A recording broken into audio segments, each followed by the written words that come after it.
Hi guys, this is Mr. Tan, and today we're looking at hospitality operations. And we've been looking at accommodation services, and we looked at the different departments. We've moved on to the food and beverages, looked at the operations management, total quality management systems. We're now moving on to the food and beverage, and we looked at the restaurant system and operations. Now we're looking at the food production systems, and the aim of this session is to identify the different systems used in food production, understand advantages and disadvantages, and understand the production forecasting. So production decisions need to be taken, and some of these decisions include, forecasting, planning, and production or scheduling. Determine production process characteristics. Determine the quantity, quality, and cost objectives. Identify product characteristics and establish standards of quality. So these are very, very important, and these kind of link into the overall objectives of the accommodation services and the mission and the vision and what they're trying to achieve, as well as the image and the theme that they're trying to portray. So this must all fit in to the overall strategy of accommodation services. Food production systems, the food flow paths. During food production, there are alternative paths that food and menu items may flow. Starts with receiving the food and ends with the service to customers. Different systems, have been deployed. Support food service businesses in increasing productivity, decreasing cost or strengthening control of operations. And essential to control food throughout all stages to ensure the quality and safety, but also to maintain those standards and to meet legislation in order to give and to meet customers' needs. Food production systems, there are traditional and modern systems. Traditional systems used for food production: cook, serve. Food is cooked as needed and served straight away. Or modern systems including cook, hold, serve. Food is cooked and held hot prior to service. Or interrupted. Food is cooked, then chilled, frozen, transported, then reheated. So I'm not too sure how you feel about the modern systems, depending upon how many customers that they have and how quickly they have to serve these customers. But I always feel that the cook serve food being cooked fresh is probably tastes better than food that has to be reheated from frozen. Combination of systems. Systems are not just used singularly, but maybe used in combination. So in terms of what you've seen and your experience, what systems have been used that you've seen? So here's a flow of food where you have the procurement. It could be linking straight into production, which could lead into the hot transportation or the chilling or the storage, and also could lead into hot holding into meal assembly, and then into transportation, meal reheating, and then service to the customer, or even meal assembly and then straight to the customer, or hot holding and straight to the customer. So there are different flows and different paths to which food could take to get to service the end consumer, the customer. Cook serve, kitchen produces the food from a high percentage of fresh ingredients within the same location as customers. Cook, hold, serve, or cook and serve a la carte. So what do you think are the advantages and disadvantages of these? So take a little bit of time to think what you think are the pros and cons of these. Cook, hold, serve, or cook and serve. Which do you prefer and why?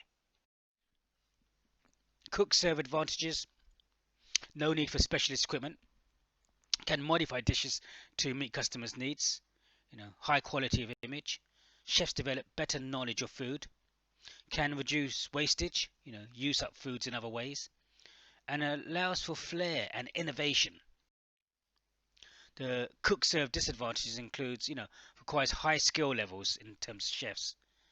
Varied menus may require a wide range of equipment.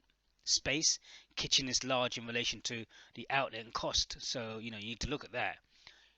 Highly demanding on chefs, temperamental chefs, challenges of standardizing dishes, speed of service, and food wastage, high cost wastage. Cook, hold, serve, some of the advantages: they can provide final service faster, can cater for large numbers. The disadvantages: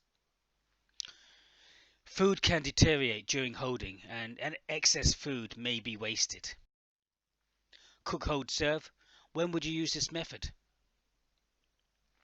In terms of hotels and restaurants and banqueting, pubs, Sunday lunch, canteens, corporate, schools, armed forces, and perhaps care homes as well. Interrupted cooking.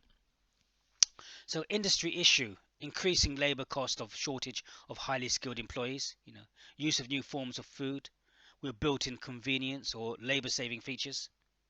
Often uses a centralized production unit, CPU, separates the components of production and service by time and place, or both.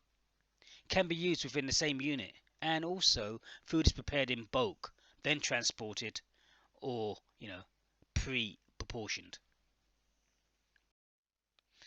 Some of the advantages of interrupted cooking includes constant level of efficiency in the kitchens, high and consistent standard of preparation and presentation, reduced skill levels, lower food costs, and food is readily available for reheating. Ready prepared food service. We can see this kind of diagram in terms of procurement, which could link into production and either hot transportation or chilling, or straight to hot holding, and again straight down to the customer or to the meal assembly.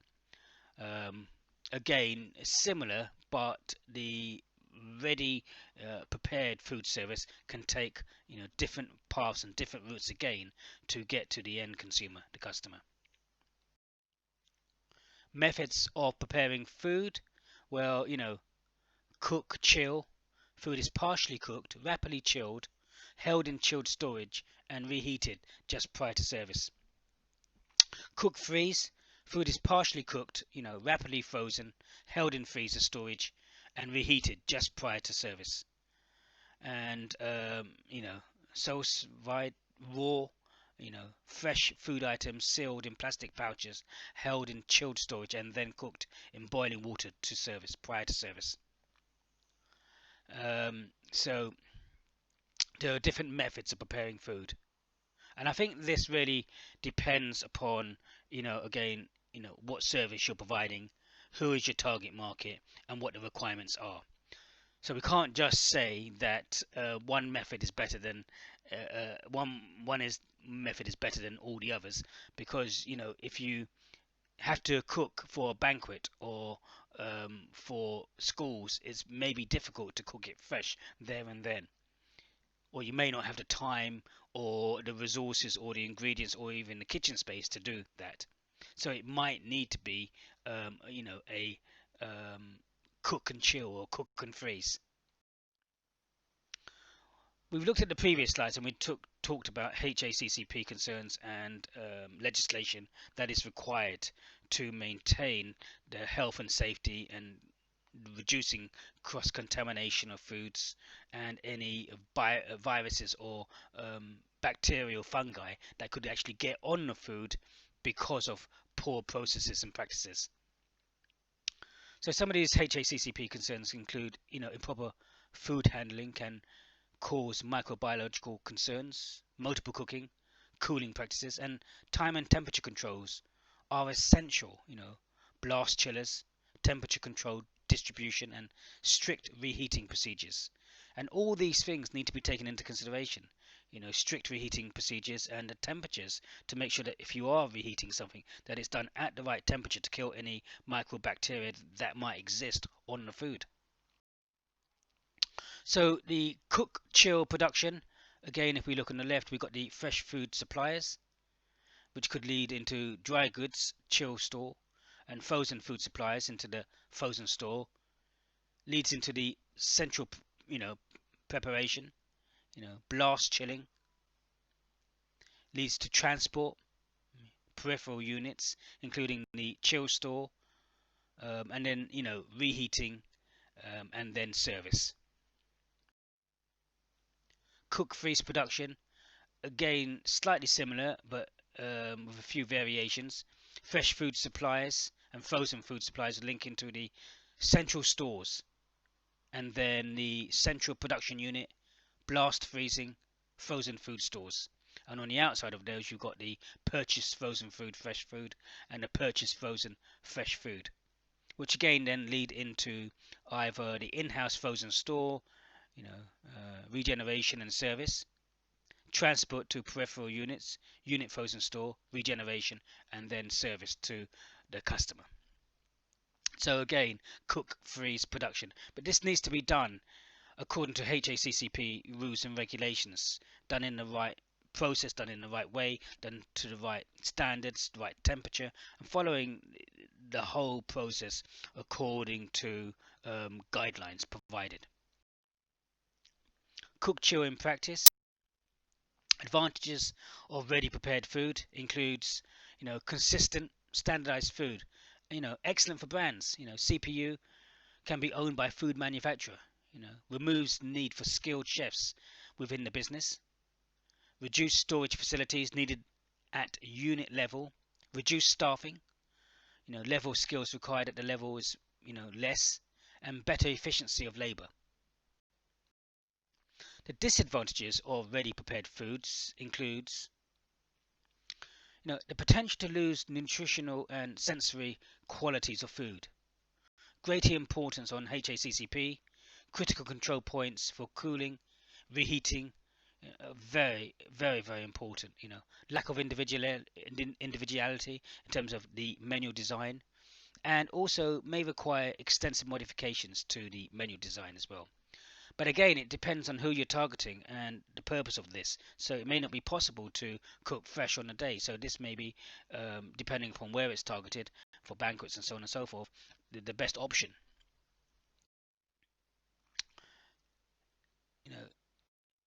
Again, group task, we're not going to look at this. Okay, production forecasting. Let's have a look at production forecasting. Primary result of forecasting should be customer satisfaction and production demand. Overproduction, production of more food is needed for service. Underproduction, production of less food is needed for service.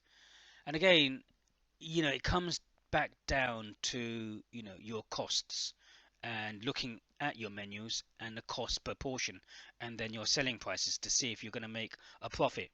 Therefore, forecasting how many units you need or what types of food, if it's a starter, main, or dessert, is very, very important. And ensuring that you have the right portions for your customers, again, is very important to meet their needs. Determining quantity demand requires estimating the number of customers or the number of servings. So it's important to use a suitable forecasting model. Examples include historical records, past trading performance, intuition, personal experience, complex models in terms of large amounts of data required. So you need to look at this and look at previous past performances, past trading, and your own gut feeling as well, what it's telling you as regards to specific customers, if you might need to have more or less food depending upon the situation. Historical records for forecasting, effective production records should include, date and day of the week, meal or hour of service, notation of special event, holiday, and weather conditions, food items prepared, quantity of each item prepared, quantity of each item served. And so, this is important to provide and to keep these records, which can be used later at a later date to determine what was done well and what was not done so well. And this also allows you to improve upon the next time as well. Provide fundamental base for forecasting quantities when the same meal or menu item is repeated. So again, this is used for future demand requirements of the same item or menu. Forecasting models. Criteria for a model, includes you must have the costs, required accuracy, relevancy to past data, forecasting lead times, how long it's going to take, and understand pattern of behavior. The most common model categories includes time series, casual, and subjective. So time series in terms of good for short-term forecasting, perishable items, and time series for moving average forecasting. Uses a rolling average of the last 5 food services, and time series are based on past events. Casual, this is better for medium long-term forecasting, assumes relationships exist between the items and other factors like the price. Subjective, used when data is scarce or patterns do not exist, and used expert panels, Delphi surveys. So trends and seasonality must be considered in the use of any data, so forecasting models. So what models are you going to use to forecast? Is it going to be time series, casual, subjective? So in summary, we have identified the different systems used in food production. We've tried to understand the advantages and disadvantages, and we've tried to understand production forecasting and maybe some models and tools that may be used for production forecasting, which is absolutely key to being profitable and to reduce waste and to maximize the profits of your business when serving customers. So thank you today from Mr. Tan.